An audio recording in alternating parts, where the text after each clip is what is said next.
Bom, pessoal, sejam todos muito bem-vindos a mais uma aula nossa aqui no LAC Concursos. Na nossa aula do dia de hoje, a gente vai entender as finanças públicas no Brasil na segunda metade da década de 1980 até a década de 1990, pelo menos aí até o iniciozinho do governo Fernando Henrique Cardoso. Tudo bem?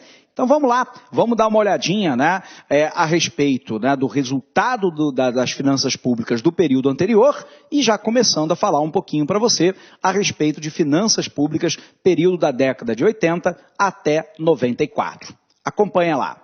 Então nós estamos falando agora a respeito de finanças públicas a partir aí da década de 1980 na sua segunda metade, tudo bem? E vamos avaliar isso até o ano de 1994. O que nos importa nesse primeiro momento é tentar entender as finanças e a economia durante o governo Sarney, que vai comandar o Brasil lá de 1985 até 1990. Observe que o principal problema a ser enfrentado era a inflação, E aí Sarney vai optar por aquilo que nós chamamos de saída heterodoxa, adotando as teses ligadas aos economistas da Unicamp de São Paulo, que tinham um diagnóstico de que a inflação era basicamente uma inflação estrutural, causada pela disputa de renda entre os agentes econômicos. E, óbvio, havia um quê de inercialidade na inflação, já que a memória inflacionária dos períodos anteriores acabava contaminando os períodos posteriores. Então, de novo para você, nós estamos numa nova fase da nossa aula, falando sobre as finanças no Brasil de 85 a 94. Nesse primeiro momento, o que nos importa é o governo Sarney, que comanda o Brasil de 85 a 90, e o principal problema brasileiro, sem dúvida alguma, era a inflação. A saída para a inflação adotada pelo governo Sarney fora lá a saída heterodoxa, Corrigindo aqui, porque esse heterodoxo não ficou muito bacana, vamos só corrigir aqui um minuto, E agora colocando de maneira correta, Uma saída heterodoxa, Agora sim, Baseada aí fundamentalmente no pensamento dos economistas da Unicamp, que propunha que a inflação no Brasil era basicamente uma disputa de renda entre os agentes econômicos, portanto, uma inflação identificada pela corrente de pensamento econômico estruturalista, que teve lá o seu maior pensador, o argentino Raul Prebisch, da CEPAL, da Comissão Econômica para a América Latina, e sob o ponto de vista do Brasil, o Celso Furtado. E o caráter da inercialidade. O princípio, então, do plano cruzado para combater a inflação e equacionar a dívida pública no Brasil se dava basicamente a partir dessa identificação das causas da inflação. Bom, aí nós temos que compreender agora a questão da inflação propriamente dita, E como que o governo vai lidar com essa questão, Lembre-se lá que o governo vai formular o famoso plano cruzado, Então eu tenho no plano cruzado a criação de uma nova moeda, cujo objetivo é romper com a inercialidade de inflação que a moeda passada trazia. E aí eu crio essa nova moeda que será o cruzado. Há um corte de zeros, tudo bem, onde na moeda antiga, 1.000 unidades monetárias da moeda antiga viram um cruzado. É o famoso corte de zero, de 3 zeros da moeda brasileira. Lembrando que o plano cruzado, ele se baseava então num congelamento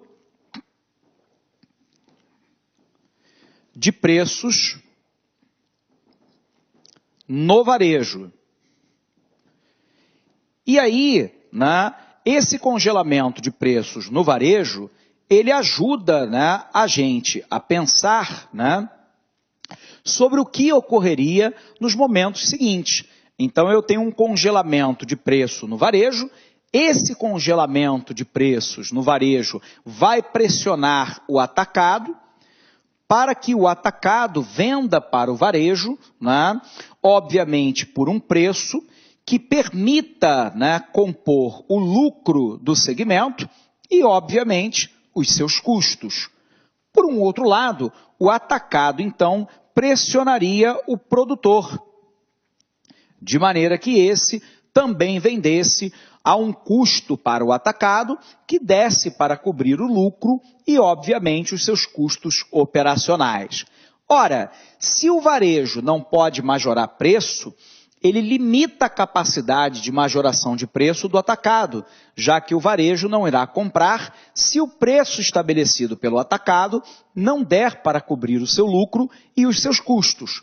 Da mesma forma, o atacado não comprará do produtor se o preço for majorado acima daquele que dê para ele recompor a sua margem de lucro e de custos. Então, se todos os agentes econômicos, né, não podem majorar os seus preços, e sabendo que inflação é o aumento generalizado do nível de preços dentro da economia, a tendência, então, da inflação é desabar. E, de fato, foi o que ocorreu, né? Nós tivemos uma queda muito pronunciada, né, da inflação logo nos primeiros meses do Plano Cruzado. A equipe econômica, ela estava muito ciente, né, de que essa queda da inflação nos primeiros meses não se sustentaria no longo prazo se o governo não tomasse medidas para conter a inercialidade da inflação e, portanto, evitar, né, que a memória inflacionária do período anterior contaminasse os períodos posteriores, e se o governo não fizesse nada para conter, né, a demanda agregada. Porque quando eu trago o nível de preços, né, para uma condição de inflação baixa, isso, abre aspas, gera o aumento do poder de compra da moeda na mão da população. A medida mais recomendável, então, é uma política fiscal e monetária contracionistas para poder conter esse ímpeto da população de sair naturalmente para o mercado consumidor, o que faria, em tese, um crescimento da demanda maior do que a capacidade de oferta, pressionando o nível de preços para cima e trazendo de volta a inflação. No entanto, a lógica política no Brasil, muitas vezes não é a lógica econômica, da boa prática econômica. Sarney, com o Plano Cruzado, vê a inflação desabar, vê a sua popularidade se elevar e o seu partido político, o PMDB, eleger 23 dos 27 governadores do Brasil. E aí ele partiu para o populismo econômico para poder tentar manter um plano econômico que a grande maioria dos economistas sabia que não funcionaria. Quando eu mantenho, né, o congelamento de preços por um período excessivamente longo, eu tenho uma série de consequências. A primeira delas é que eu acabo comprimindo a lucratividade dos segmentos econômicos. E é importante você lembrar que dentro do capitalismo, ninguém produz, ou raramente produz, pelos lindos olhos dos seus consumidores, né? As pessoas produzem porque querem auferir lucro. Se o seu lucro ele é diminuído, ele é minorado ou eliminado, a tendência natural do agente econômico é ter menos estímulos para fazer a oferta agregada. E se ele diminui a oferta agregada, a saída natural é o desabastecimento do mercado.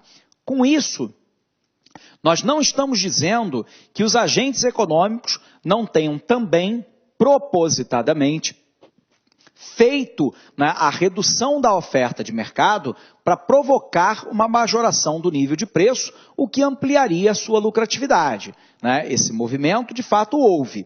Porém, a grande maioria, né, dos agentes do mercado, né, viram a sua margem de lucratividade encolher ou desaparecer.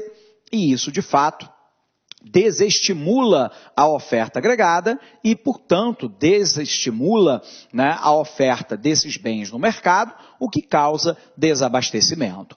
O que o governo Sarney deveria ter feito eram as medidas complementares para poder conter o ímpeto inflacionário quando o congelamento de preços for eliminado, como no início do plano havia sido, né, orientado. O problema é que o Sarney partiu para o populismo, né? E aí ele convocou, né, a população brasileira a sair aos supermercados e verificar se o preço cobrado era maior do que a tabela estipulada pela SUNAB, a Superintendência Nacional de Abastecimento, e caso fosse, fazer a denúncia numa delegacia pela qual o gerente responderia por crime contra a ordem econômica, como se o gerente fosse o responsável pela majoração de preço. Na verdade, isso havia sido uma decisão da diretoria e da presidência dos supermercados. Nós tivemos o ridículo no Brasil da Polícia Federal ir com um helicóptero sobrevoar as fazendas para capturar o gado no campo, já que Sarney havia alegado que os pecuaristas estavam retendo o gado no campo para não vender, para forçar o aumento da carne, né?